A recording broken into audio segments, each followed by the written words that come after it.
မောင်တန်းတဲ့ကောင်းတဲ့တော်လေဘာသာလို့ခေါ်တယ်ဆယ်နှစ်နဲ့ကိုကျွန်တော်ကြောက်နေပါလေကျွန်တော်တို့ဒီမနက်ကိုလာပြီးတော့နေပုံပေးကြပါလို့ကျွန်တော်မြင်ရကြပါလားခင်ဗျာမောင်ကောင်းတဲ့တော်ဗန်ဘန်းလို့ခေါ်တယ်ဆယ်နှစ်နဲ့ကြောက်နေပါလေဝိုင်းဝန်းကူညီပြီးတော့ပေးကြပါလို့မြင်ရကြပါလားခင်ဗျာကျွန်တော်တို့အခု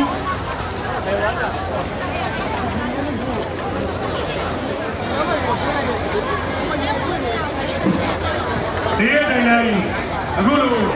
ပြင်မခံပြီးတော့ပြောရွှင်ရင်နဲ့ပူပေါင်းပါဝင်ပေးတဲ့ပြည်သက်ကြီးကိုကျေးဇူးတင်ပါတယ်ကျွန်တော်တို့အခုဒီမန္တပိတ်သိမ်းပွဲလုပ်ပါမို့လို့ကျွန်တော်တို့ပြည်သက်ကြီးခင်ဗျာဒီမှာကျွန်တော်ရင်းဘွက်တွေနေရာချပါမယ်ခင်ဗျာကျွန်တော်တို့မတ်တိုင်ဒီနောက်ဆုံးပေးဖို့အားလုံးကိုမြင်ရကြပါမယ်ခင်ဗျာရင်းဘွက်ကူညီပေးကြပါရင်းဘွက်ကတော့